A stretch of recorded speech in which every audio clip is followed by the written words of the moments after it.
নমস্কার ভিউয়ার্স, আপনারা এখন দেখছেন শর্মিজ রেসিপি। সঙ্গে আছি আমি শর্মিলা।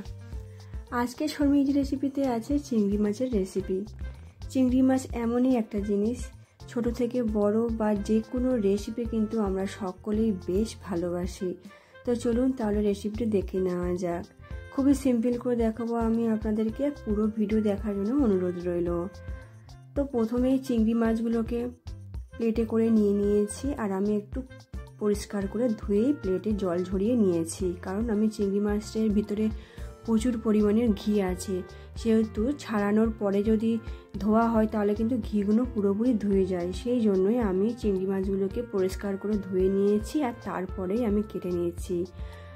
মাথা আর ভিতরের পেটে যে অংশটা প্রত্যেকটা জিনিস কেটে বাদ দিয়ে দিয়েছি, আর লেজের দিকটা একটু রেখেছি, একটু কেটেছি, না হলে চিংড়ি মাছটা প্রচণ্ড গোল হয়ে যায়।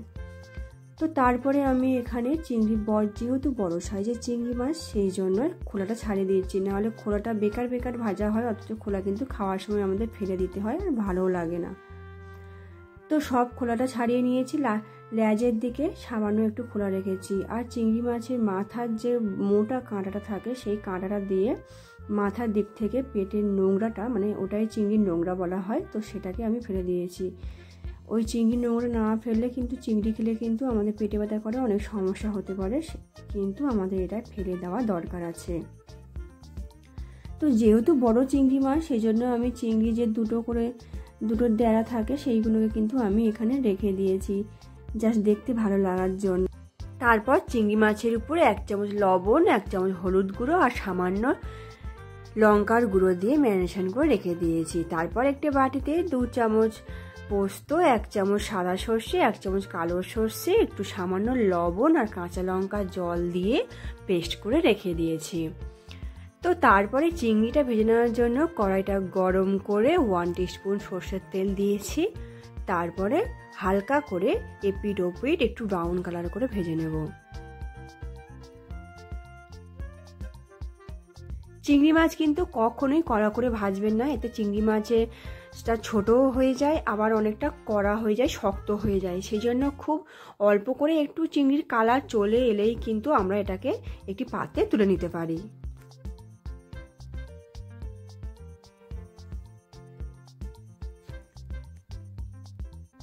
তারপরে ওই একই পাত্রে আর একটু বেশি পরিমাণ তেল দিয়ে দেবো একটা শুকনো লঙ্কা আর কয়েকটা দারচিনি। সুন্দর যখন গন্ধ আসবে তখন দিয়ে দেবো 2 পেঁয়াজ কুচি। পেঁয়াজটাকে একটু ব্রাউন কালার করে ভেজে নেব, আর যাতে তাড়াতাড়ি নরম হয়ে আসে সেজন্য দিয়ে দেবো লবণ। এখানে আমি 1 চামচ লবণ দিয়েছি। তো তারপরে পেঁয়াজটা ব্রাউন কালার যখন হয়ে আসবে তখন একটা গোটা টমেটোকে কুচে রেখেছিলাম সেটাকেও দিয়ে দেবো, দিয়ে কষিয়ে নেব। আর তারপরে দিয়ে দেবো 1 চামচ আদা বাটা। ভিডিওটা দেখতে যতটা সহজ লাগে কিন্তু বানাতে কিন্তু অনেকটাই কঠিন লাগে, কারণ এটা মাথায় রাখতে হবে, মশলার পরিমাণ যদি ঠিকঠাক না হয় তরকারি কিন্তু দেখে ভালো লাগবে, খেতে কিন্তু ভালো লাগবে না। তো তারপর এখানে আমি 1 চামচ হলুদের গুঁড়ো দিয়ে দিয়েছি কালারের জন্য, আর 1 চামচ লঙ্কার গুঁড়ো, আর 1 চামচ দিয়ে দিচ্ছি কাশ্মীরি লঙ্কার গুঁড়ো। তারপর তো দিতেই হবে ধনের গুঁড়ো আর জিরের গুঁড়ো, সেটা দিয়েও সামান্য পরিমাণ জল দিয়ে দিয়েছি যাতে মশলাটা পুড়ে না যায়। তারপরে যখন মশলা থেকে তেল ছেড়ে দেবে তারপরে দিয়ে দেবো আমাদের বাটা মশলা 2 চামচ। আরও একবার যখন তেল ছেড়ে আসবে তারপরে আমরা কিন্তু অন্য কিছু দিয়ে দেবো।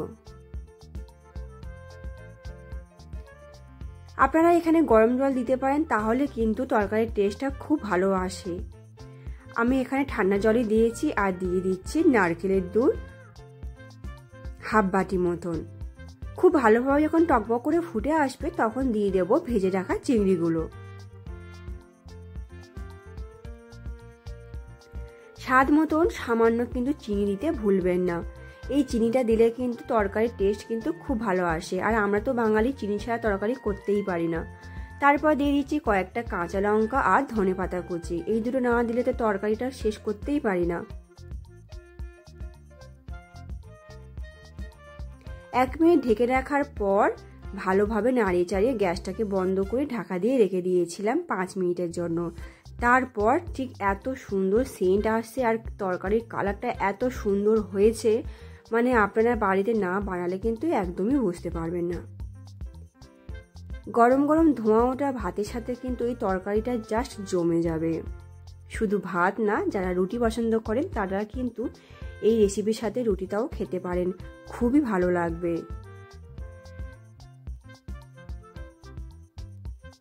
খুবই সিম্পল একটি রেসিপি, আপনারা অবশ্যই বাড়িতে বানান আর ভালো লাগলে অবশ্যই করে কমেন্টে জানাবেন। আবার দেখা হচ্ছে নেক্সট এপিসোডে, নেক্সট কোনো ভিডিওতে। পাশে থাকবেন, সুস্থ থাকবেন, ভালো থাকবেন, আর অবশ্যই করে লাইক, শেয়ার, কমেন্ট আর সাবস্ক্রাইব করতে ভুলবেন না। এতক্ষণ আমার ভিডিওটা দেখার জন্য আপনাদেরকে অসংখ্য ধন্যবাদ।